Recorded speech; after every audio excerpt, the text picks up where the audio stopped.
श्री स्वामी समर्थ. नमस्कार, मी नंदिनी. माझ्या यूट्यूब चॅनलवर तुमचं खूप मनापासून स्वागत करत आहे. तुमच्या मनातील सर्व चांगल्या इच्छा स्वामी महाराज पूर्ण करो ही स्वामींच्या चरणी प्रार्थना करते आणि आजच्या नवीन व्हिडिओला सुरुवात करते.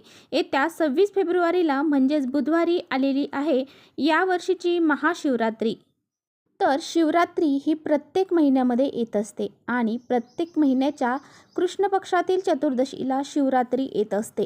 परंतु ही जी शिवरात्री आहे, माघ महिन्यातील कृष्ण पक्षातील जी शिवरात्री आहे, तर तिला महाशिवरात्री म्हणून ओळखलं जातं. या दिवशी खूप मोठा दिवस हा साजरा केला जातो. भगवान शिवाची रात्र म्हणजेच भगवान शिवशंकरांच्या उपासनेचा दिवस मानला जातो. महाशिवरात्रीच्या दिवशीच भगवान शिवशंकर आणि माता पार्वती यांचा विवाह झाला होता.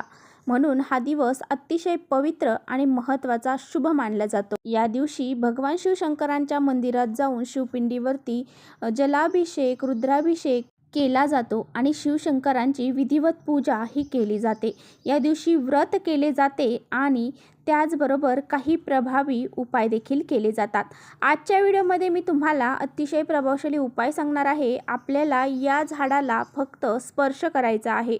महाशिवरात्रीच्या दिवशी हा दिवस जो आहे तर तो वर्षातून एकदाच येणार आहे. ही संधी आपल्याला सोडवायची नाही.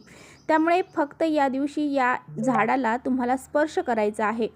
या झाडाला जर तुम्ही स्पर्श केला तर आपल्या घरामध्ये जे काही 7 पिढ्यांचं दारिद्र्य आहे ते संपूर्णपणे नष्ट होईल.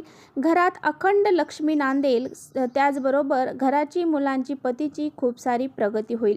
असा हा अत्यंत प्रभावशाली दिवस आहे आणि ह्या दिवशी असा हा उपाय करण्याला खूप जास्त महत्त्व आहे. या झाडाला स्पर्श करण्याला खूप जास्त महत्त्व दिलं जातं. हे कोणती झाडं आहेत याबद्दलची माहिती आजच्या व्हिडिओमध्ये संपूर्णपणे आपण माहिती करून घेणार आहोत. त्यामुळे तुम्ही कुठे व्हिडिओ स्किप न करता शेवटपर्यंत नक्की बघा, जेणेकरून तुमच्यापर्यंत योग्य ती माहिती पोहोचेल. आपल्या चॅनलवर जर नवीन असाल तर चॅनलला सबस्क्राईब करा आणि असेच नवनवीन माहितीपूर्ण व्हिडिओ पाहण्यासाठी बेल आयकॉनलाही प्रेस करा. म्हणजे मी जेव्हा कधी नवीन व्हिडिओ अपलोड करेन त्याचं नोटिफिकेशन सर्वात अगोदर तुम्हाला भेटेल आणि तुम्ही एकही व्हिडिओ मिस करणार नाही. त्याचबरोबर कमेंट्समध्ये ओम नमः शिवाय लिहायला अजिबात विसरू नका. व्हिडिओ थोडा जरी आवडला, माहितीपूर्ण वाटलं तर आपल्या मित्रपरिवारांसोबत नक्की शेअर करा. तर पहा, महाशिवरात्री हा दिवस अतिशय महत्त्वाचा आणि शुभ मानला जातो. या दिवशी भगवान शिवशंकरांचे शिवतत्व हे सहस्रपटीने पृथ्वी तलावरती जागृत अवस्थेमध्ये असतात आणि या वेळेमध्ये आपण जे काही प्रभावी उपाय करतो त्याचे पुण्यफळ हे नक्कीच आपल्याला प्राप्त होते. जर तुमच्या घरामध्ये सतत क्लेश, कलह, भांडण, तंडा यासारख्या गोष्टी होत असतील, वादविवाद होत असतील, नवरा बायकोंची भांडणं होत असतील किंवा घरातील इतर सदस्यांची भांडणं होत असतील, त्यामध्ये मोठ्या प्रमाणात आजारपण पसरलेला आहे. एक व्यक्ती आजारी पडली की लगेच दुसरी व्यक्ती आजारी पडत आहे आणि घरामध्ये आजारपण पसरलेलं आहे. त्याचबरोबर आपल्या घरामध्ये काही दोष लागलेले असतील, काही नजरबाधा झालेली असेल किंवा आपल्या घराची प्रगती होत नाही आहे, कुठेतरी ती थांबली गेलेली आहे. आपण कोणतंही महत्त्वाचं काम करायला गेलो की त्यामध्ये आपल्याला नेमके अडथळे निर्माण होत आहेत. ते काम आपलं पूर्ण होत नाही किंवा तुमचा एखादा शत्रू आहे आणि तो शत्रू तुमची प्रगती होऊ नये यासाठी अडथळे निर्माण करत असेल. तसेच तुमच्या मनामध्ये खूप दिवसापासून एखादी इच्छा आहे आणि ती इच्छा पूर्ण करण्यासाठी तुम्ही खूप कष्ट, मेहनत, प्रयत्न करत आहात, परंतु ती इच्छा तुमची पूर्ण होत नसेल, तर हा महाशिवरात्री हा दिवस अतिशय महत्त्वाचा आहे. या दिवशी जर तुम्ही या झाडांना स्पर्श करून तुमची इच्छा व्यक्त केली तर तुमच्या संपूर्ण इच्छा ह्या नक्कीच पूर्ण होतील. तसेच या दिवशी भगवान शिवशंकरांना प्रसन्न करून घेण्यासाठी भगवान शिवशंकरांची विधिवत पूजा केली पाहिजे. या दिवशी वेगवेगळे अभिषेक केले जातात. तर भगवान शिवशंकरांच्या पिंडीवरती दूध, दही, त्याचबरोबर मध, साखर, तूप यासारखे जे अभिषेक आहेत तर ते केले जातात. त्याचबरोबर भगवान शिवशंकरांना आवडणारे बेलाचे जे काही पान आहे ते तुम्हाला अर्पण करायचं आहे. त्याचबरोबर धोत्र्याचं फळ किंवा धोत्र्याचं फूल हे सुद्धा भगवान शिवशंकरांना अतिशय प्रिय आहे आणि हे फूल, फळसुद्धा आपल्याला भगवान शिवपिंडीवरती अर्पण करायचं आहे. भगवान शिवशंकरांची कृपा, आशीर्वाद मिळवण्यासाठी त्यांची विधिवत पूजा ही करून घ्यायची आहे. पहा, या दिवशी महिलांनी चुकूनही आपले केस धुवायचे नाही.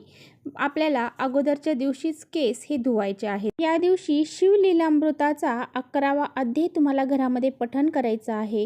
काही सेवा आपल्याला करायच्या आहेत. आपल्या सर्वांनाच माहीत आहे की आपल्या आसपास जी झाडं झुडपं आहेत त्यामध्ये दैवी शक्ती ही वास करत असते. तर पहा, ही जी झाडं आहेत तर या झाडांची पूजा करण्यासाठी हा दिवस अतिशय महत्त्वाचा मानला जातो. तर आपल्याला काय करायचं आहे, या महाशिवरात्रीच्या दिवशी सकाळी लवकर उठून स्नान करायचं आहे. त्यानंतर स्वच्छ कपडे परिधान करायचे आहे. देवघरातील देवांची पूजा करून घ्यायची आहे. शिवपिंडीवरती आपल्याला जलाभिषेक, रुद्राभिषेक, जो भी अभिषेक तुम्हाला जमेल तो करायचा आहे. विधिवत भगवान शिवशंकरांची पूजा करून घ्यायची आहे. त्याचबरोबर तुळशी मातेची पूजा करायची आहे आणि त्यानंतर तुम्हाला सूर्यदेवांना अर्घ देखील द्यायचा आहे. आणि नंतरच तुम्हाला या प्रसन्न वातावरणामध्ये हा जो उपाय आहे दिवसभरामध्ये कधीही करायला जमणार आहे. परंतु जर तुम्ही प्रदोष काळामध्ये हा उपाय केला तर अतिशय याची कृपा तुमच्यावर जास्त प्रमाणात होईल.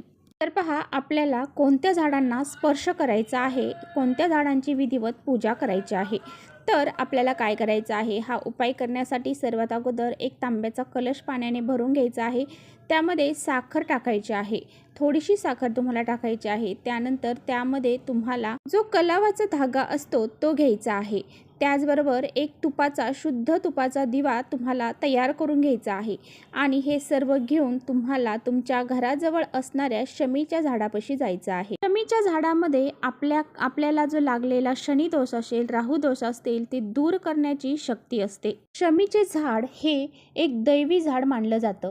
या झाडाची पानं आपण महादेवांच्या पिंडीवरती देखील अर्पण करत असतो. जर तुम्हाला शक्य असेल तर तुम्ही या महाशिवरात्रीला तुमच्या अंगणामध्ये हे शमीचं झाड एखाद्या कुंडीमध्ये आणून लावू शकता.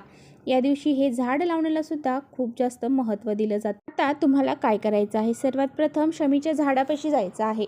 तिथे गेल्यानंतर तुम्हाला हे जे पाणी घेऊन गेलेलं आहात तर ते तुम्हाला शमीच्या झाडाला अर्पण करायचं आहे.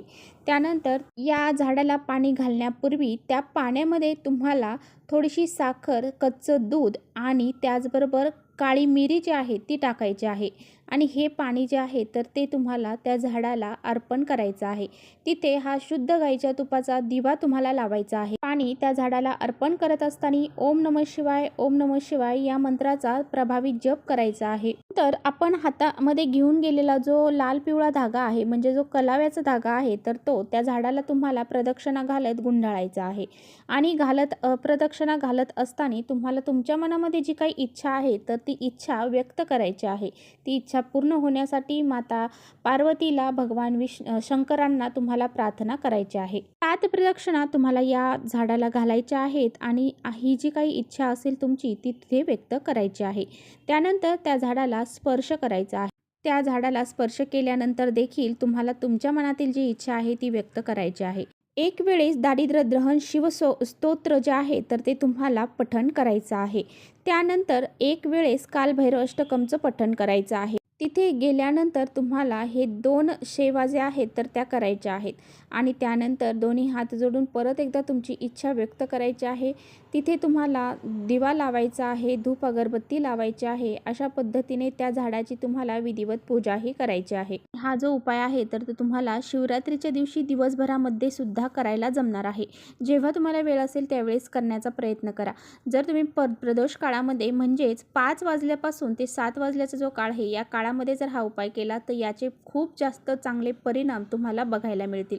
तर चला, इथेच थांबवते. माझा व्हिडिओ आवडला तर नक्की लाईक करा. चॅनलवर नवीन असाल तर चॅनलला सबस्क्राईब करा. परत भेटूया अशा छानशा व्हिडिओसोबत. तोपर्यंत श्री स्वामी समर्थ.